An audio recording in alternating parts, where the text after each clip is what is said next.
Hello friends, कैसे हैं आप सभी। आई होप कि आप लोग बहुत अच्छे से होंगे, बहुत अच्छे से अपनी पढ़ाई कर रहे होंगे, क्योंकि अब सामने सारे एग्ज़ाम्स आने वाले हैं। आप लोगों के व्यापम के भी जो एग्ज़ाम्स टेक्निकल इश्यूज़ के कारण रुके हुए थे, वो भी बताया जा रहा है कि अब लगभग लगभग पूरे होने जा रहे हैं और उसके बाद व्यापम के भी सारे एग्ज़ाम वन बाय वन होना स्टार्ट हो जाएंगे। तो इसलिए आप लोग अपनी तैयारी बहुत अच्छे से करिएगा। ठीक है, आज हम 17 और 18 नवंबर के करंट अफेयर्स को देखेंगे, जिसमें हम छत्तीसगढ़ के नेशनल और इंटरनेशनल करंट अफेयर्स को देखेंगे। ठीक है, तो पहला क्वेश्चन देखते हैं। हाल ही में चर्चित बोदला माइंस, ठीक है, ये प्रदेश के किस जिले में स्थित है। अभी चर्चा में बना हुआ है बोदला माइंस।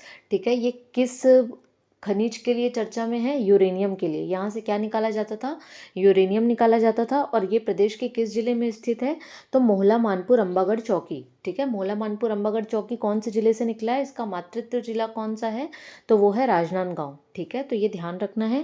पहला, यहाँ कौन सा खनिज निकलता है, तो वो है यूरेनियम। और कौन से जिले में है, तो वो है मोहला मानपुर अंबागढ़ चौकी।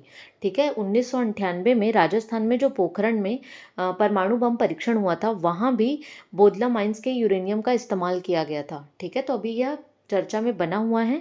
वर्तमान में अभी ये बंद है। ठीक है, तो इसको ध्यान रखना है।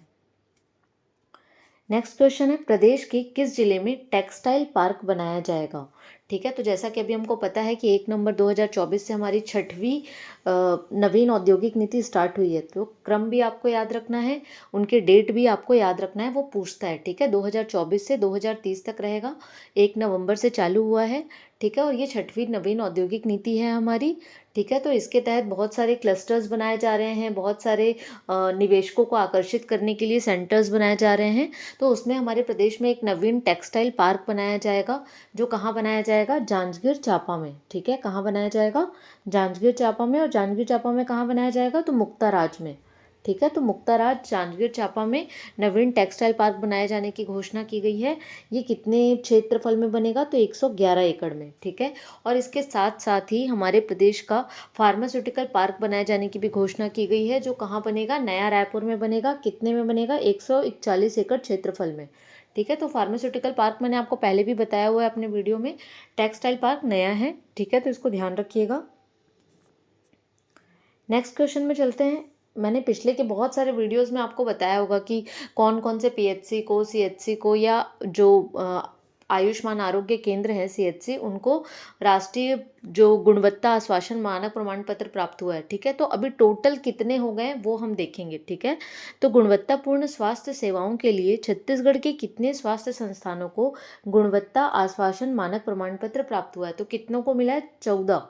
ठीक है, 14 जो हमारे स्वास्थ्य संस्थान हैं, उनको क्या दिया गया है, राष्ट्रीय स्तर पर गुणवत्ता आश्वासन मानक प्रमाण पत्र प्रदान किया गया है। ठीक है, तो वो 14 कौन कौन से हैं वो भी देख लेंगे। आयुष्मान आरोग्य मंदिर उप स्वास्थ्य केंद्र टोटल 10 को दिया गया है। प्राथमिक स्वास्थ्य केंद्र यानी पीएचसी 3 को दिया गया है। और शहरी पीएचसी यानी शहरी प्राथमिक स्वास्थ्य केंद्र 1 को दिया गया है। ठीक है, तो ये ध्यान रखना है। नेक्स्ट क्वेश्चन है, हाल ही में चर्चित नागिन झरिया प्रदेश के किस जिले में स्थित है, तो अभी ये भी चर्चा में बना हुआ था।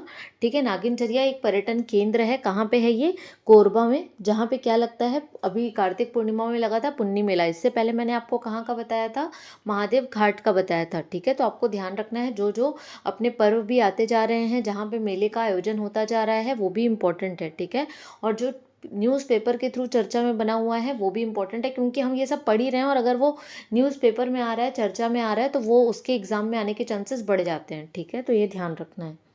इसी के पास लक्ष्मण गुफा भी है। ठीक है, तो ध्यान रखेंगे। ये बहुत ही इंपॉर्टेंट क्वेश्चन है, इसको डबल स्टार मार्क लगा के रखिएगा। हाल ही में संयुक्त राष्ट्र के पर्यटक ग्राम उन्नयन कार्यक्रम के लिए छत्तीसगढ़ राज्य के किस ग्राम ने अपनी जगह बनाई है, तो कौन से गांव ने बनाई है, धुड़मारास। ठीक है, धुड़मारास ग्राम ने अपनी जगह बनाई है। ये कौन से जिले में आता है, तो ये आता है बस्तर जिले में। ठीक है, एक बार देख लेंगे इसके बारे में भी। प्रदेश के बस्तर जिले के धुड़मारास ने संयुक्त राष्ट्र विश्व पर्यटन संगठन द्वारा सर्वश्रेष्ठ पर्यटन गांव उन्नयन कार्यक्रम के लिए चयनित किया गया है। ये जो चयन है ना, वो 60 देशों से चयनित 20 गांव में भारत के छत्तीसगढ़ राज्य के धुड़मारास ने अपनी जगह बनाई। तो ये बहुत बड़ी बात होती है कि टोटल 60 कंट्रीज से चयन किया गया था, और वो भी सिर्फ 20 गाँव को।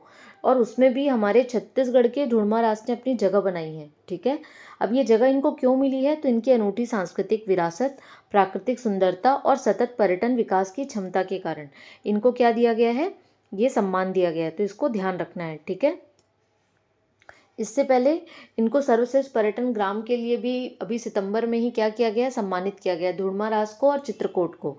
तो वो भी ध्यान रखना है, वही धुड़मारास है ये। अब हम नेशनल और इंटरनेशनल करंट अफेयर्स की ओर बढ़ रहे हैं। ये भी बहुत ही इंपॉर्टेंट क्वेश्चन है, इसको भी आप डबल स्टार मार्क लगा के रखिएगा। जो भी मिस यूनिवर्स, मिस वर्ल्ड के जो खिताब होते हैं ना, वो एग्जाम के पॉइंट ऑफ व्यू से बहुत इंपॉर्टेंट होते हैं। तो इस वर्ष का मिस यूनिवर्स 2024 का खिताब किसने जीता है, तो विक्टोरिया कजेर। ठीक है, किसने जीता है, विक्टोरिया कजेर। जो आपको पिक्चर में दिख रही हैं ये हैं विक्टोरिया कजेर। ये कहाँ की रहने वाली हैं, ये डेनमार्क की रहने वाली हैं। डेनमार्क की विक्टोरिया कजेर ने मिस यूनिवर्स 2024 का खिताब जीत लिया है। फर्स्ट रनर अप कौन रही हैं, चिडिम्मा रही हैं नाइजीरिया की। सेकंड रनर अप कौन रही हैं, मारिया फर्नांडा रही हैं मैक्सिको की।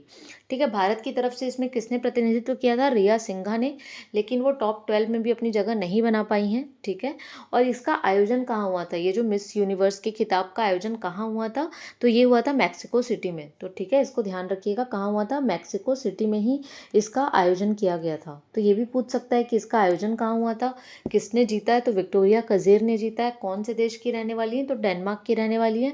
भारत की ओर से किसने प्रतिनिधित्व किया था, तो रिया सिंघा ने। ठीक है, नेक्स्ट क्वेश्चन है, ये भी बहुत ही इंपॉर्टेंट क्वेश्चन है। प्रधानमंत्री मोदी जी को the grand commander of the order of the niger से किस देश ने सम्मानित किया है। ठीक है, तो जब भी कोई देश ना सम्मान करता है तो उसका कहीं ना कहीं उस देश का नाम भी उसमें शामिल होता है। तो जहाँ जिस देश का नाम शामिल रहेगा ना, उसको तो आप आसानी से पहचान लेंगे। जहाँ नहीं रहता है वहाँ पे थोड़ी सी दिक्कत आती है। तो यहाँ पे तो आपको आराम से दिख रहा है कि नाइजर लिखा है, मतलब कहाँ, किस देश ने सम्मानित किया है, नाइजीरिया ने। ठीक है, तो अभी हाल ही में प्रधानमंत्री मोदी को the grand commander of the order of the niger से नाइजीरिया देश ने सम्मानित किया है, जो उस देश का सर्वोच्च सम्मान है।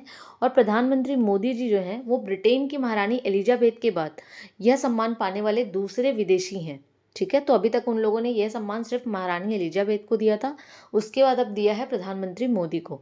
ठीक है, अब तक पीएम मोदी को 15 देशों ने, बहुत बड़ा नंबर है ये, 15 देश, अभी तक प्रधानमंत्री मोदी जो हैं वो सबसे ज़्यादा दूसरे देशों के सर्वोच्च सम्मान पाने वाले प्रधानमंत्री बन चुके हैं हमारे देश के। ठीक है, तो अभी तक पीएम मोदी को 15 देशों ने अपने सर्वोच्च सम्मान से सम्मानित किया है। अभी हाल ही में 14 नवंबर 2024 को कैरिबियाई देश डोमिनिका ने भी प्रधानमंत्री मोदी को सर्वोच्च राष्ट्रीय सम्मान डोमिनिका अवार्ड ऑफ ऑर्डर से सम्मानित किया है। ठीक है, तो इसको ध्यान रखना है, एग्जाम में पूछ लेता है। ठीक है, तो ये बहुत ही इंपॉर्टेंट क्वेश्चन था, उसको ध्यान रखेंगे। नेक्स्ट क्वेश्चन है, हाल ही में भारत की पहली लंबी दूरी की हाइपरसोनिक मिसाइल का सफल परीक्षण कहाँ से किया गया है, तो कहाँ से किया गया है, डॉक्टर एपीजे अब्दुल कलाम द्वीप, उड़ीसा। ठीक है, तो ये ध्यान रखेंगे। अब सबसे पहले आप लोग सोचेंगे हाइपरसोनिक मिसाइल क्या होती है। ठीक है, तो उसको एक बार देख लेंगे। डीआरडीओ ने उड़ीसा के तट पर डॉक्टर एपीजे अब्दुल कलाम द्वीप से भारत की पहली लंबी दूरी की हाइपरसोनिक मिसाइल का परीक्षण किया है। ठीक है, जो कि सफल परीक्षण रहा है। इसकी रेंज कितनी है, 1500 किलोमीटर से अधिक है। ठीक है, ये हवा में, पानी में और ज़मीन में तीनों जगह से दुश्मन पर हमला कर सकता है। ठीक है, लॉन्च के बाद इसकी रफ्तार जो होती है वो 6200 किलोमीटर यानी 6200 किलोमीटर पर आवर तक पहुंच जाती है, जो ध्वनि की स्पीड से 5 गुना ज़्यादा है। ठीक है, तो ये ध्यान रखना है। अब आप बोलेंगे हाइपरसोनिक मिसाइल, तो ऐसी मिसाइल जिसकी गति ध्वनि की गति से भी 5 गुना तेज होती है। लॉन्चिंग के बाद इसका टारगेट भी बदला जा सकता है। ये डिफेंस सिस्टम से इसको ट्रैक करना बहुत मुश्किल होता है। इससे परमाणु हथियार भी हम ले जाने में सक्षम होते हैं। और अभी जो हाइपरसोनिक मिसाइल क्लब है, ठीक है, उसमें बहुत चुनिंदा देश हैं। वो कौन कौन है, अमेरिका, रूस, चीन, नॉर्थ कोरिया और अब हम भी शामिल हो चुके हैं। तो 5 देश इस क्लब में शामिल हैं, तो ये ध्यान रखना है। ठीक है, ये वही न्यूज़ है जो दिया हुआ है। ठीक है, तो इसको ध्यान रखना है। नेक्स्ट क्वेश्चन है, दुनिया का पहला उच्च ऊंचाई वाला स्पोर्ट सेंटर, वो सपोर्ट लिखा गया, वो स्पोर्ट सेंटर है। ठीक है, पैरा स्पोर्ट सेंटर की बात हो रही है। ठीक है, ये कहाँ बनाया जाएगा। ठीक है, तो पहला सबसे उच्च ऊंचाई वाला तो कहाँ बनाया जाएगा, लेह में। ठीक है। ये हमारे किन के लिए बनाया जा रहा है, जो हमारे पैरालंपिक प्लेयर्स हैं ना, उनको ट्रेनिंग देने के लिए और उनका कॉन्फिडेंस बढ़ाने के लिए ये पैरालंपिक के जो प्लेयर्स हैं उनके लिए ये स्पोर्ट्स सेंटर बनाया जा रहा है, ठीक है, ताकि वो अगले ओलंपिक में और भी बेहतर प्रदर्शन कर पाएँ। इसका मुख्य उद्देश्य 2028 पैरालंपिक की तैयारी के लिए भारतीय पैरा एथलीट की क्षमता और आत्मविश्वास को बढ़ाना है, ठीक है, जैसा कि मैंने आपको पहले भी कहा था।